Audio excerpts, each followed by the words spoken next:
Bonjour à toutes et à tous, je suis ravi de vous accueillir pour le journal du e-commerce. C'est un nouveau projet, et oui, c'est la toute nouvelle émission d'e-commerce Nation en partenariat avec Spring GDS. Alors pour cette première, nous vous proposons une émission thématique orientée vers la livraison internationale et la green logistique. Alors pour m'accompagner et pour en parler, j'ai Amel Kozevic qui est Sales Manager chez Spring, la solution de livraison à l'international qui, je l'ai dit avant, est notre partenaire. Bienvenue Amel. Bonjour. Alors on s'est déjà rencontré Amel, on se connaît un petit peu. Exactement. Voilà, mais pour ceux qui ne te connaissent pas, je te laisse te présenter en deux phrases. Ça fait combien de temps que tu travailles chez Spring et qu'est-ce qu'un Sales Manager chez Spring? Alors, j'ai rejoint Spring en 2018. Donc, Spring, on est la filiale internationale de PostNL, donc opérateur postal. Et on opère sur la livraison des colis à l'international, domicile, point relais. Les retours, on travaille donc essentiellement avec des e-commerçants, toute vente en ligne. Et Sales Manager, c'est diriger une équipe de commercial terrain et aussi télévente, établir une stratégie commerciale, travailler en parallèle et main dans la main avec nos clients. Ok, bah écoute, on va profiter de toi pendant cette émission, voilà, pour ton expertise concernant notre thème, la livraison. C'est quelque chose qui te parle, ça? Bien sûr. Aucun problème. On voulait en parler puisqu'avec la crise sanitaire qui a touché le secteur ces dernières années, mais aussi la crise économique et écologique du moment, voilà, la livraison est un sujet central pour le e-commerce.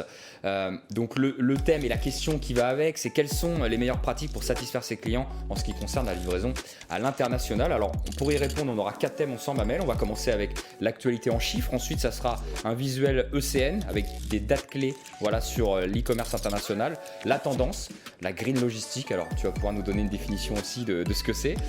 Et on terminera par une rubrique questions-réponses. Voilà, je vais un peu te pousser dans tes retranchements. On va voir si tu as les réponses à ces questions-là. Et c'est parti. Mais ça, j'en doute pas.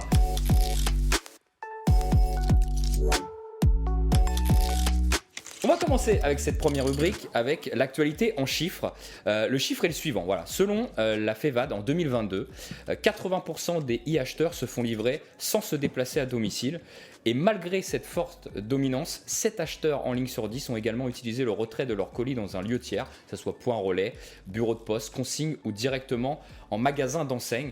Quel est ton point de vue, toi, justement, sur ces moyens de livraison et comment est-ce que la Covid-19 a bouleversé les habitudes des consommateurs? D'accord. Alors déjà, le rapport de la FEVAD qui est publié assez régulièrement, j'invite tout e-commerçant ou tout consommateur d'aller le lire. Il est très, très complet. Ça prend un peu de temps d'aller éplucher les informations. Mais ce chiffre que tu viens de me mentionner, il concerne le consommateur français. Parce que la Fédération des ventes à distance concerne donc la France. Alors que Spring, comme j'ai présenté, nous on fait du cross-boarding, donc à l'international. D'accord. Donc il faut savoir qu'il faut analyser les habitudes et les préférences de consommation au niveau local ou régional. D'accord. Par exemple, si on prend le cas de certains pays, on peut parler de régions. Donc, en France, on est la majorité livraison à domicile. Si on prend les pays du Nord, les pays scandinaves, ce qu'on appelle donc la Suède, le Danemark ou la Finlande. Norvège, par exemple. Exactement. En fait, ce sont déjà des typologies différentes et des infrastructures différentes. D'accord. Ce qui fait qu'aujourd'hui, un consommateur scandinave va préférer d'avoir une solution point relais. D'accord, d'aller chercher parce que être à domicile, c'est déjà difficile pour un transporteur de s'y rendre. Et en fait, voilà, ce que j'essaie de dire, c'est qu'il faut s'adapter vraiment au niveau local. Alors que si on va sur d'autres régions, d'autres pays, par exemple pour les Pays-Bas, on est quand même sur un petit peu comme en France, une priorité, une préférence ou une appétence pour une livraison à domicile. Donc il faut regarder de manière globale et ensuite aller plus en détail. Mais de toute manière, un e-commerçant, pour qu'il réponde à la demande des consommateurs, avant et post-pandémie, il faut proposer plusieurs solutions de livraison. Donc, c'est à domicile, point relais, dans les lockers. Il y a de plus en plus de solutions qui se développent aussi. Le click and collect, on commande, on passe. Et on abordera dans d'autres rubriques. Mais aujourd'hui, là, vous avez des e-commerçants qui proposent, lorsque tu valides un panier, tu ajoutes un produit dans un panier, mais tu hésites ou tu passes à autre chose. Et si jamais tu passes devant une boutique, et en fait, grâce à un peu le suivi et la collecte des data qui est là aujourd'hui, tu peux recevoir une notification de dire voilà, vous avez mis cet article dans le panier, mais vous ne l'avez pas acheté. Et vous venez juste de passer devant la boutique et l'article en plus il est disponible. Donc c'est un petit peu ça aussi l'avenir du e-commerce. Alors, la deuxième question, tu as plus ou moins répondu, mais le Covid a bouleversé des habitudes de consommation, clairement. Alors déjà, ça a accéléré clairement la digitalisation des entreprises. Ça allait accélérer de toute façon. Ça allait, mais là, ça a démultiplié. Exactement, parce qu'en termes d'entreprise ou consommateur, en fait, c'est un peu la force des crises, c'est qu'on n'a pas le choix. On doit s'adapter. En fait, du jour au lendemain, il y a eu le discours, on est confiné, et qu'est-ce qu'on fait? Soit on fait rien, ou soit on met des solutions en place. Et que ce soit pour les entreprises, il fallait être innovant, il fallait sortir un peu de la zone de confort et trouver des solutions. Donc ça, c'est côté entreprise, mais il y a les consommateurs, donc ceux qui achetaient déjà en ligne, ils achètent en plus, d'accord? Donc on va dire il y a quand même 60%, ce sont des chiffres aussi de la FEVAD, qui disent il y a de 60% des achats en plus, et les paniers moyens, eux, ils ont été augmentés de 10 à 30%, d'accord? Donc ça, c'est déjà énorme pour des cibles, des consommateurs qui achetaient. Maintenant, on a capté, le secteur a capté toute une segmentation de population qui n'achetaient pas en ligne ou de manière très aléatoire. Donc aujourd'hui, ça s'est très développé, et ces personnes qui ont acheté, en fait, une bonne expérience, vont renouveler, sont convertis, tout à fait. Donc en fait, on peut le voir que de plus en plus. Ou alors acheter, réserver, aller le récupérer, mais clairement, il y a eu un avant et un après. Ok. On va passer maintenant au visuel. Voilà, le visuel ECN. Alors, il concerne les dates clés du e-commerce international. Il est important pour les e-commerçants de rester attentifs aux opportunités à l'international, et nous allons voir plusieurs infographies justement à ce sujet-là. Elles ont été réalisées donc par Spring en partenariat avec e-commerce Nation, et elles permettent de voir clairement les périodes de consommation fortes de l'année qui caractérisent les marchés internationaux en plein essor, et tout particulièrement on va voir l'Amérique latine, l'Asie et l'Australie. C'est vrai que c'est important, voilà, de connaître le calendrier de chaque j'ai envie de dire peut-être chaque pays, mais chaque culture, parce que c'est pas au même moment qu'on a des pics de consommation. Exact. Donc en fait, d'un pays à un autre, alors ici on peut parler de l'Amérique latine, notamment certaines fêtes, si on parle du Brésil, où ce sont des pays qui ont une forte, le revenu et l'accès de plus en plus vers les achats en ligne, d'accord. Et c'est vrai qu'il faut suivre ce calendrier. Donc déjà, comment on fait? C'est important de connaître le marché. Donc forcément, il y a des études de marché qui sont faites, certains sont réalisés, il faut se mettre à jour. Au niveau de l'entreprise, et d'ailleurs on co-rédige ensemble des livres blancs, donc on partage assez régulièrement avec e-commerce Nation. Et donc en fait, c'est grâce à ces études de marché qu'on va voir quelles sont les attentes des consommateurs. Donc d'un pays à un autre, on ne peut pas juste transposer ce qui se fait en France, va se faire aux Pays-Bas. Par exemple, en France, on est très attentif à la fin de l'année pour Noël, alors qu'aux Pays-Bas, il y a la fête de Sinterklaas qui est juste le 6 décembre, et c'est très important. Donc si vous voulez vendre par exemple aux Pays-Bas, et si vous ne faites pas de promotion, ou si vous ne faites pas d'action sur cette période-là, oui, on peut pas se contenter de faire un calendrier annuel. Exactement. On est obligé de s'adapter effectivement à chaque pays, et chaque coutume ou religion ou autre. Voilà. Il y a ça, et puis après, aujourd'hui, en Australie, c'est pas la même météo qu'on va avoir en Europe. Oui, c'est vrai. Il y a ça aussi. Donc en fait, si vous êtes dans le prêt-à-porter, quelle collection vous mettez en place? Est-ce que on peut le voir aujourd'hui en France, l'impact sur l'écologie. Mais il faut être attentif sur ce calendrier, donc déjà localement. D'accord, et puis le mettre en place. Mais ça, on a cette expertise parce qu'il y a des études qui sont déjà en place. On a des product, uniquement managers, mais par zone, qui vont faire des études, qui vont dire voilà, il y a des nouvelles tendances parce qu'il peut y avoir des changements aussi. Donc vous accompagnez les e-commerçants là-dessus en fait. On a un rôle de consultant. Bah oui, c'est ce que j'allais dire. Vous leur dites attention, il faudra faire ça, si vous voulez vous développer dans tel pays, etc. Il y a ce rôle de consultant à plusieurs niveaux. C'est par exemple là, si on rentre en pic d'activité. Alors, le e-commerçant qui vend déjà, il sait, mais on va dire attention, est-ce qu'il faut prévoir un prévisionnel de vente? Est-ce qu'il faut faire plus de ramasse? Est-ce que vous travaillez plus de jours? Quelles sont les choses à mettre en place? Parce que si il n'y a pas de prévisionnel, on risque de se louper un petit peu. Mais on a ce rôle de consultant, que ce soit sur les options de livraison. On dit attention, ici, c'est plus le domicile, il y a une appétence pour le domicile, le point relais, le lockers, mais aussi sur les options de paiement. Encore une fois, ce n'est pas notre expertise, mais on va conseiller. Dire attendez, si vous lancez sur ce marché-là, si vous n'avez pas cette solution de paiement, alors les basiques, on a du paiement à carte bleue, PayPal, mais par exemple aux Pays-Bas, si vous n'avez pas le iDeal, qui est le moyen de paiement majeur, en fait, vous allez avoir un abonnement de panier. Donc, ce sont en fait toutes ces choses-là qui font qu'on a ce rôle de consultant pour accompagner au maximum. Après, il y a des tendances qui vont se dégager un petit peu. C'est un peu suivi par, on va dire, des marketplaces comme Zalando, où genre, faut commander, tu achètes un produit, tu le testes et tu le payes après. D'accord. Okay. Donc c'est quelque chose qui se développe de plus en plus, mais ça nécessite aussi d'avoir une trésorerie pour mettre cette solution en place. En tout cas, nous allons continuer. Alors nous sommes en live, si vous voulez réagir en bas, mettez vos commentaires avec grand plaisir. Dites-nous vos expériences justement, si vous êtes e-commerçant, comment vous vous êtes développé, en tout cas si vous êtes à l'international ou autre. N'hésitez pas à commenter, on pourra en reparler après.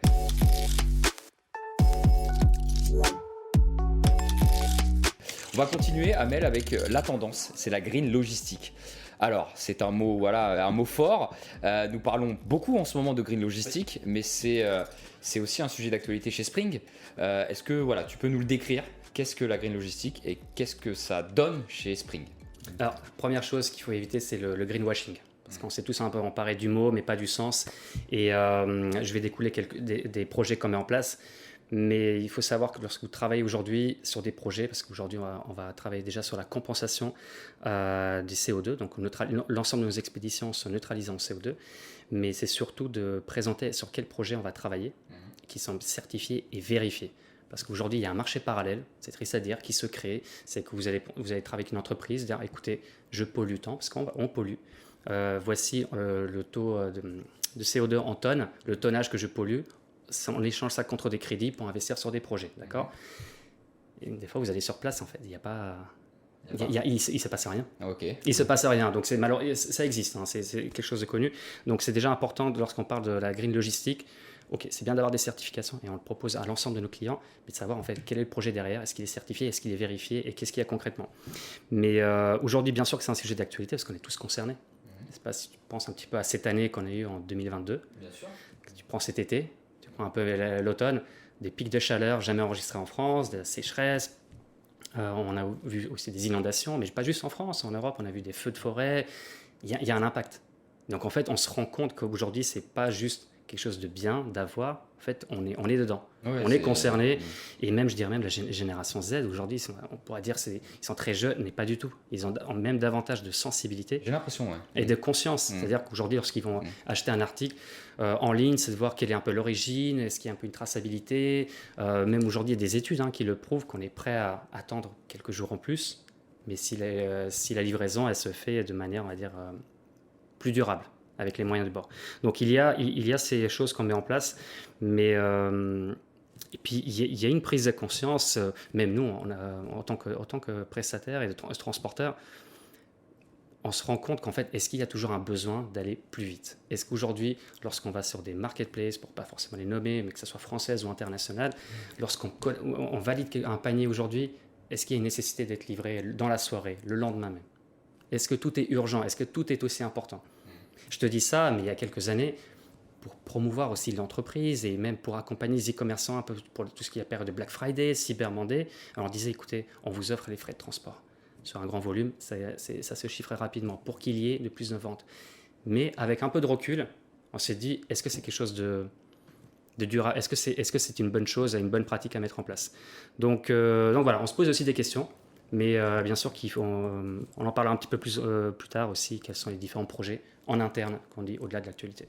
Alors, il y a un article qui est réalisé par ECN pour SupplyWeb, qui a pour titre mettre en place une chaîne de logistique verte. L'exemple de SupplyWeb, on y parle de production, de localisation, d'entreposage, de transport, mais aussi de l'emballage et du recyclage. En bref, tous les éléments à travailler pour proposer une logistique verte. Voilà, une infographie qui est présente pour synthétiser toutes les bonnes pratiques. Vous allez retrouver ça, vous allez voir affiché et vous pouvez le retrouver sur le site d'ECN.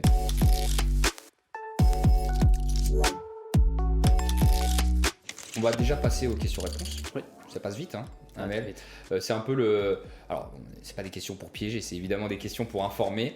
Mais voilà, on va en apprendre un peu plus sur Spring, notamment. On va commencer avec la première question.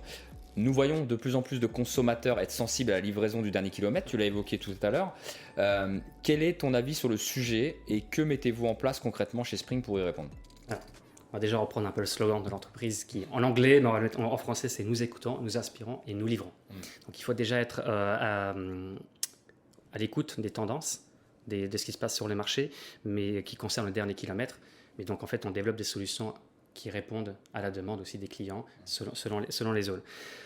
On s'inspire aussi de ce que fait PostNL. Donc, comme tu l'as présenté, donc Spring, c'est la filiale internationale de la Poste néerlandaise. L'objectif de PostNL en 2030, c'est d'être zéro émission pour la livraison, que ce soit du pli ou du colis, sur tout le territoire du Benelux. D'accord ? C'est un objectif. C'est un gros objectif. C'est un gros objectif, mais on met les moyens et en fait, ils se sont pris depuis plusieurs années, donc on n'attend pas la dernière minute pour le faire. Donc, c'est vraiment une source d'inspiration de ce qui est mis en place. Côté Spring, on travaille déjà sur des compensations, d'accord ? Donc en fait, compenser du premier kilomètre jusqu'au dernier kilomètre. Les émissions de CO2, j'ai mentionné de communiquer un certificat et de ne pas le facturer, parce qu'il y a des prestataires qui vont facturer, de dire voilà, ce transport il est écologique, mais il faut rajouter. Alors ça a un coût, mais on préfère l'absorber et l'accompagner. Mais on peut avoir toujours un rôle de conseiller. on a nos limites. Donc aujourd'hui, on parle de compensation, c'est bien, mais il faut réduire. Mais il y a beaucoup de choses, beaucoup d'actions à mettre en place. On peut parler du conditionnement des marchandises. On se rend compte souvent que les colis, on transporte de l'air. Les prix des matières premières, il a juste augmenté, plus de 50% à tous les niveaux aujourd'hui. Donc en fait, le carton, si tu n'utilises pas un colis de cette taille-là pour le mettre dans un carton plus grand, donc tu dépenses plus dans l'emballage, donc matières premières, le coût de transport va te coûter plus cher et ce n'est pas non plus écologique. Donc il y a un effort à faire là-dessus. Il y a un effort à faire, mais c'est tout un état d'esprit qui n'est pas évident aujourd'hui parce qu'on est souvent un petit peu en réactivité, mais il faut se projeter, il faut aborder un peu le problème de plus loin, au-delà du question budget, parce qu'on est confronté aussi à la question de budget. Donc chaque e-commerçant qui se lance aujourd'hui doit voir l'argent qu'il va mettre sur la table, que ce soit pour le conditionnement, sur la partie de transport et tout ça. Donc on a ce rôle de conseiller aussi, de dire voilà, écoutez, là on voit qu'il y a du vide, et puis même ça peut même... si vous voulez baisser améliorer la qualité, parce que s'il y a de l'air, lorsque tu mets des colis les uns sur les autres et tout, qu'est-ce qui risque de passer? Il risque d'être endommagé. Oui, bien sûr. Donc en plus, le consommateur ne sera pas satisfait. Oui, il y a un vrai effort à faire de ce côté-là. Alors la deuxième question, tu as commencé à l'évoquer, j'allais dire la livraison est plus que jamais au centre du débat écologique, on a déjà parlé tout à l'heure. Tu parlais de compensation. Alors comment faire pour compenser les émissions en CO2? Voilà. Alors, Objectif 2030, ok. Et comment faire? Alors, compensation, aujourd'hui, c'est de mettre en place. On va parler de ce que fait PostNL, donc l'objectif 2030, et on va parler de ce que fait Spring. PostNL, comme il opère sur le territoire en propre, donc que ce soit les centres de tri, tu as la main mise à savoir est-ce que tu vas mettre des panneaux solaires pour récupérer de l'énergie, est-ce que tu vas investir dans des centres de tri où il y a davantage de lumière naturelle qui rentre. On ne parle pas uniquement de mettre une flotte électrique, parce qu'aujourd'hui, on se rend compte que le prix de l'électricité, il augmente. Donc, la flotte électrique, elle doit être alimentée aussi par les énergies fossiles.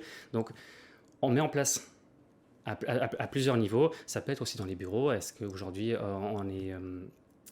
l'utilisation de l'électricité, comme il y a le télétravail, donc il y a un état d'esprit global. Ça, c'est une première chose. Mais en tant que Spring, aujourd'hui, on parle vraiment de compensation parce qu'on le fait à l'échelle mondiale. Et aujourd'hui, on travaille nous, on livre à plus de 190 destinations à l'international. Et on travaille avec à peu près 230 partenaires logistiques. Ça veut dire que ce sont des accords à mettre en place. C'est-à-dire que si moi je fais quelque chose à mon niveau au départ de la France, imagine que mon partenaire en Italie, est-ce qu'il va l'accepter? Donc ce sont des compromis, mais aujourd'hui, on investit sur des projets durables, de haute qualité, qui sont certifiés et vérifiés. Et ça, on le présente toujours en détail dans notre rapport et le certificat qu'on transmet à nos clients. Donc ça, c'est la première partie. On peut parler de recyclage, on va dire de bannir le plastique, parce qu'il y a des études, c'est ce que je suis en train de dire. Par exemple, le plastique, le taux de recyclage, il est moins de 10%. T'imagines? Moins de 10%. Donc par exemple, c'est pour ça que l'Allemagne, cette année, ils l'ont interdit depuis 2 ans, mais il y a eu un délai de tolérance. Donc aujourd'hui, que ce soit du B2B ou B2C, si tu présentes du plastique dans le produit que tu es en train d'expédier, c'est interdit. D'accord, ok. Donc voilà, il y a des gouvernements qui mettent des choses en place, mais en tant que transporteur, on accompagne aussi. Donc on a fait un petit rappel aussi à nos clients. Après, il y a d'autres choses, d'autres projets. Il y a un projet qui a vraiment démarré cette année, ce qu'on appelle le projet zéro. Alors c'est une tendance, c'est un objectif zéro, c'est compliqué d'y parvenir. Mais nous qui sommes dans le transport, donc toi, imagine que tu es un consommateur, tu achètes en ligne, tu vois ton colis arriver. Mais tu imagines bien que ce colis, il a été mutualisé dans des camions, sur des palettes et tout. Les prix, donc si tu prends le prix du bois qui a augmenté, les films plastiques qui est aussi, comme je t'ai dit, très faible, qui n'est pas du tout recyclé, avec 5-10%, c'est très faible. Et en plus, c'est coûteux. En plus, recycler du plastique, c'est très coûteux. Donc en fait, on va mettre en place des projets, par exemple, lorsqu'on va charger nos camions, de favoriser de le charger en vrac. Donc en fait, au lieu de le mettre tout en palette, dans un camion, tu peux mettre 33 palettes, on va charger en vrac. Donc déjà, tu augmentes la capacité de chargement de ton camion, d'accord? Alors ça nécessite un peu de ressources pour le charger, mais on investit aussi. C'est-à-dire des machines dans le centre de tri ou les chargeurs, tu vas avoir un tapis pour visualiser un petit peu, un tapis qui rentre dans le camion, et lorsque tu vas décharger les sacs, et tu le poses sur le tapis roulant, ça évite de faire des allers-retours et de mobiliser toute l'énergie. Donc en fait, ce sont plein de petits projets comme ça qu'on met en place, mais l'objectif c'est zéro, mais on n'y est pas encore. On n'y est pas encore, mais en tout cas, on s'est fixé un objectif. Ensuite, quel serait ton conseil pour un e-commerçant qui, pour l'instant, est essentiellement en France, s'il veut se lancer donc à l'international? Quel marché cibler? Comment les connaître, etc. Il y a un business model qui a été établi. Si l'entreprise s'est lancée sur le marché national, il faut faire la même chose. Il faut faire des études de marché à l'étranger et voir surtout est-ce qu'il y a un intérêt. Aujourd'hui, est-ce qu'on le propose en France? Est-ce qu'il y a un intérêt de le proposer dans d'autres pays? Non, le conseil que je pourrais vraiment donner, il est très simple, c'est toute entreprise qui fait déjà de la France, aller sur une marketplace. Une marketplace, c'est une vitrine par excellence à l'international. Il y en a plusieurs, françaises ou étrangères. Et en fait, ça te donne vraiment accès au monde entier. Enfin, je ne sais pas, imagine tu as 10, 15, 30, peu importe le nombre de références. Ça permet d'identifier quels sont les best-sellers, enfin, qu'est-ce qui se vend le plus, quelles sont les destinations, quels sont les... alors ça peut être des expatriés français qui sont dans certains pays qui aiment bien le produit. C'est mieux connaître tes clients, tout simplement. Exactement. Et donc c'est une première étape. Et ensuite avoir je dirais un prestataire qui couvre l'ensemble des destinations comme Spring comme Spring qui existe. Voilà. Non mais il faut proposer une solution de livraison parce qu'en fait on fait partie du réseau postal. Alors allez, on va dire 90 à 95% des colis sont livrés par un facteur, mais on a aussi des réseaux partenaires privés et commerciaux. Mais aujourd'hui avoir accès du réseau postal, c'est-à-dire qu'on a une couverture. C'est-à-dire que quel que soit le code postal, les zones éloignées, on peut livrer un colis partout. Donc je dirais vraiment, aller sur la marketplace, tester les différentes marketplaces et voir qu'est-ce qui marche, accompagné aussi d'un transporteur qui peut, grâce à des prix abordables et d'aller livrer, et aussi avec des bons KPIs, parce qu'avoir un prix le moins cher, ça ne résout pas tout, parce que si le colis n'est pas livré, c'est pas la peine. Mais je dirais vraiment, aller sur les marketplaces, c'est ce qui marche très très bien. Ok.